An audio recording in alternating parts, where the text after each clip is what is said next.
Welcome to my YouTube channel. आज मैं आपको क्लास 10th के लिए उर्दू का सबक नंबर 5 पढ़ाऊंगी। एग्ज़ाम से मुतालिक पूरे ही चैप्टर की 100% तैयारी करवाऊंगी। थोड़ा भी टाइम वेस्ट नहीं करूंगी।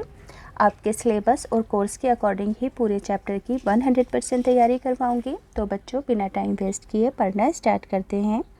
सबक नंबर 5 एक गज़ल है। गज़ल का नाम है हस्ती अपने हबाब की सी है और इसके शायर हैं मीर तकी मीर। अब जैसा कि आप सभी जानते हैं, एग्ज़ाम में किसी भी शायर और मुसन्निफ़ का तारुफ़ आपसे ज़रूर पूछा जाएगा। तो सबसे पहले हम मीर तकी मीर के तारुफ़ को ध्यान से समझेंगे। मीर तकी मीर, इनकी पैदाइश 1722 में हुई और इनका विसाल यानी कि इंतकाल 1810 में हुआ। याद रहेगा सभी बच्चों को कि मीर तकी मीर की पैदाइश 1722 में और इनका विसाल यानी कि इंतकाल 1810 में हुआ। मीर तकी मीर आगरा में पैदा हुए। अभी ये बच्चे ही थे कि इनके वालिद साहब का इंतकाल हो गया और ये आगरा से दिल्ली में जाकर रहने लगे। दिल्ली की ज़िंदगी में जब इंतशार पैदा होने लगा, मुश्किलें आने लगीं, तो मीर तलाश माश यानी कि जॉब की तलाश में लखनऊ चले गए और सारी ज़िंदगी लखनऊ में ही रहे और इनका इंतकाल भी लखनऊ में हुआ। मीर क्लासिकी उर्दू गज़ल के एक बड़े शायर हैं। ज़रूर लिखना कि मीर क्लासिकी उर्दू गज़ल के एक बड़े शायर हैं। ये उर्दू गज़ल के इमाम समझे जाते हैं। सादा और आम फहम अल्फाज में सूज़ो गुदास की कैफियत पैदा करने में मीर के बराबर कोई भी नहीं है। याद रखोगे कि सादा और आम फहम अल्फाजों में सूज़ो गुदास पैदा करना, कैफियत पैदा करना, शायरी में अल्फाजों से मायने पैदा करना तो एक अलग ही तरह की कैफियत पैदा होती है। तो ऐसी कैफियत इनके अलावा शायरी में आज तक कोई नहीं पैदा कर पाया है। गज़लों के अलावा ये शायरी की दूसरी इसनाफ यानी कि शायरी के दूसरे प्रकार में भी इन्होंने खूब जौहर दिखाए हैं। इनकी लिखी गई मसनवियाँ बहारे इश्क, शोलाए इश्क और दरियाए इश्क को बहुत बड़ी शोहरत मिली है। याद रखोगे कि इनके ज़रिए लिखी गई कौन कौन सी मसनवियाँ हैं। बहारे इश्क, शोलाए इश्क और दरियाए इश्क को बहुत बड़ी शोहरत मिली है। फ़ारसी में उर्दू शोरा का एक तज़किरा निकातुश शोरा और ज़िक्र मीर के उन्वान से, ज़िक्र मीर के नाम से इन्होंने अपनी सवाने हयात यानी कि बायोग्राफ़ी भी लिखी है। इन्हें खुदाए सुकन के लक़ब से याद किया जाता है, यानी कि इन्हें किस नाम से याद किया जाता है? खुदाए सुकन के नाम से याद किया जाता है। अब बच्चों, गज़ल के अशार की तशरीह को ध्यान से समझेंगे। हस्ती अपने हबाब की सी है, ये नुमाइश शराब की सी है। तो देखो बच्चों, हबाब कहते हैं बुलबुले को, शराब का मतलब होता है धोखा। तो सया को सबाक लिखना बहुत ज़रूरी है। इसमें शायर का नाम लिखा जाता है। तो लिखोगे ये शेर मीर तकी मीर की गज़ल से है। तशरीह होगी, शायर कहता है कि इंसान की ज़िंदगी फ़ानी यानी कि ख़त्म होने वाली है। जिस तरह से पानी का बुलबुला चंद लम्हात में ख़त्म हो जाता है, उसी तरह इंसान की ज़िंदगी भी मिट जाने वाली होती है, यानी कि इंसान सारी ज़िंदगी इस दुनिया में नहीं रहेगा, एक ना एक दिन उसे ख़त्म होना है, मरना है।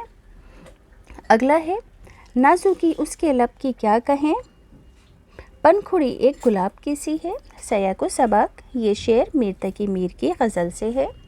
तशरीह होगी, मेरे महबूब के लबों की नाजुकी बिल्कुल वैसी ही है जैसे कि गुलाब की पंखड़ी हो। मीर ने महबूब के लबों को गुलाब की पंखड़ी से तशबीह दी है। अगला शेर में लिखना भूल गई थी, बार बार उसके दर पर जाता हूँ, हालत अब इस्तिराब की सी है। इस्तिराब कहते हैं बेचैनी को। तो सया को सबाक होगा कि ये अशार मीर तकी मीर की गज़ल से हैं। तशरीह होगी, शायर कहता है कि मैं जज्बाए इश्क में इस कदर डूबा हुआ हूँ कि बार बार महबूब के दरवाज़े पर जाता हूँ। मेरी बेचैनी बार बार उसके दरवाज़े पर मुझे ले जाती है। मैं इस्तिराब यानी कि बेचैनी की हालत में हूँ। अगला शेर है, मैं जो बोला कहा कि ये आवाज़ उसी खाना ख़राब की सी है। सया को सबाक होगा, ये शेर मीर तकी मीर की गज़ल से हैं। तशरीह, मीर कहते हैं कि मेरी आवाज़ सुनकर मेरा महबूब कहने लगा कि ये तो उसी खाना ख़राब की आवाज़ मालूम होती है। शायर इसी बात पर खुश है कि महबूब ने उसे आवाज़ से पहचान लिया। अगला शेर है, मीर उन नीम बाज आँखों में सारी मस्ती शराब की सी है। सयाक व सबाक ये शेर मीर तकी मीर की गज़ल से है। तशरीह, मीर अपने महबूब की आँखों की तारीफ़ करते हुए कहते हैं कि मेरे महबूब की आँखों में शराब जैसा नशा है। अल्फाज मायने होंगे। हस्ती कहते हैं वजूद को, नाजुकी कहते हैं नज़ाकत को, हबाब कहते हैं बुलबुले को, नुमाइश का मतलब है दिखावा, इस्तिराब का मतलब है बेचैनी, खाना ख़राब का मतलब है जिसका घर बर्बाद हो गया हो, नेमबाज कहते हैं अधखुली को। बच्चों अल्फाज मायने अच्छे से याद कर लेना क्योंकि एग्ज़ाम में भी आएंगे। अब है टेक्स्ट बुक के क्वेश्चन आंसर। पर देखो बच्चों, टेक्स्ट बुक के क्वेश्चन आंसर को पढ़ाने से पहले मैं एक छोटी सी बात बताना चाहती हूँ। जिन बच्चों को स्टेशनरी के ख़ास प्रोडक्ट्स ख़रीदने की चाहत है, जैसे कि ऑटोमेटिक शॉर्पनर, इरेज़र, ख़ास बैग, टिफ़िन, लंच बॉक्स वगैरह, ये चीज़ें बच्चों आपको बिल्कुल ख़ास चीज़ें हैं, ऑफ़लाइन नहीं मिलेंगी। अगर मिलेंगी भी तो बहुत ज़्यादा कमीशन पर मिलेंगी। तो मैं इसका लिंक डिस्क्रिप्शन में डाल दूँगी। ये सभी चीज़ें बिल्कुल एक्सपेंसिव हैं, बहुत ही रेयर चांस में मिलती हैं। तो आप चाहें तो किसी को गिफ्ट देने के लिए ख़रीद सकते हैं। इसके अलावा बच्चों बेबी सेफ्टी बैंड जो आप और आपके छोटे भाई बहनों की सेफ्टी के लिए हैं, जैसे कि आप कहीं भीड़ भाड़ वाले इलाके में जाते हैं तो इस बेबी सेफ्टी बैंड को आप अपने हाथ में बांध सकते हैं। अपने भाई बहन के हाथ में, एक हाथ में अपने में बांधेंगे, दूसरा अपने भाई बहन के हाथ में बांधेंगे, ताकि आप भीड़ भाड़ वाले इलाके में एक दूसरे से खुदा न खास्ता अलग ना हो। तो ये बेल्ट भी आपको ऑफ़लाइन कहीं पर भी नहीं मिलेगी, सिर्फ ऑनलाइन ही अवेलेबल है, जो कि डिस्काउंट पर है, जिसका लिंक मैं डिस्क्रिप्शन के अंदर डाल दूँगी। अगर आप चाहें तो अपने छोटे भाई बहनों की सेफ्टी के लिए ख़रीद सकते हैं। तो बच्चों अब पढ़ना स्टार्ट करते हैं। बस मुझे यही बात बतानी थी आपको। टेक्स्ट बुक के क्वेश्चन आंसर हैं। सवाल 1, इंसानी ज़िंदगी की हकीकत क्या है? तो इंसानी ज़िंदगी की हकीकत ये है कि ये फ़ानी है। जिस तरह पानी के बुलबुले की ज़िंदगी इंतहाई मुख्तसर होती है, उसी तरह इंसानी ज़िंदगी भी चंद रोज़ा होती है, 2 पल की होती है। अगला सवाल है, बेचैनी के आलम में शायर पर क्या बीत रही है? तो शायर इस्तिराब की हालत में बार बार महबूब के दरवाजे तक जाता और वापस चला आता है। उसमें इतनी हिम्मत नहीं है कि वे महबूब से मुलाकात कर सके। अगला सवाल है, शेर में खाना ख़राब किसे कहा गया है? तो शायर ने शेर में ख़ुद को ही खाना ख़राब कहा है। अब बच्चों ग्रामर से रिलेटेड सवाल है कि इस्म किसे कहते हैं, यानी कि नाउन। तो देखो, किसी भी चीज़ के नाम को, आदमी के नाम को या जगह के नाम को इस्म कहते हैं। गज़ल में जितने इस्मों का इस्तेमाल किया गया है वो मंदरजा झेल हैं, जैसे कि हस्ती, हबाब, सैराब, नुमाइश, लब, पनखुड़ी, गुलाब, दर, खाना ख़राब, मीर, आँखें और शराब।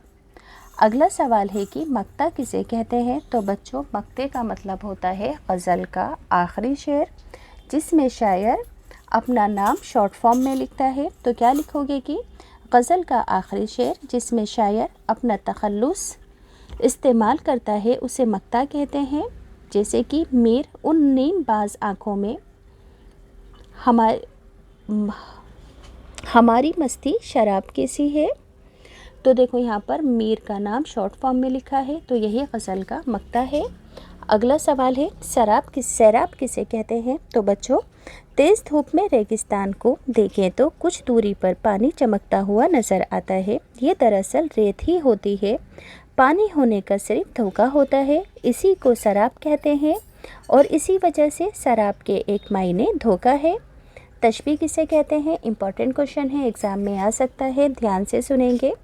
जब हम किसी एक चीज़ को दूसरे चीज़ के यकसा करार देते हैं तो इसे तशबीह कहते हैं। यानी कि जब हम किसी एक चीज़ को दूसरी चीज़ से मिलाकर उसकी तारीफ़ करते हैं तो उसे तशबीह कहते हैं। तो एग्ज़ाम में लिखोगे कि जब हम किसी एक चीज़ को दूसरी चीज़ के यकसा करार देते हैं तो इसे तशबीह कहते हैं। जैसे नाजुकी उसके लब की क्या कहिए, पनखुड़ी एक गुलाब की सी है। इस शेर में शायर ने महबूब के होठों को गुलाब की पंखुड़ी जैसा बताया है, इसे तशबीह कहते हैं। तो बच्चों यहाँ पर ये चैप्टर पूरी तरह कंप्लीट होता है। अगर आपको ये वीडियो आपके लिए यूज़फुल लगती है तो प्लीज़ इसको शेयर ज़रूर करना अपने दोस्तों के साथ और चैनल को भी ज़रूर सब्सक्राइब करना।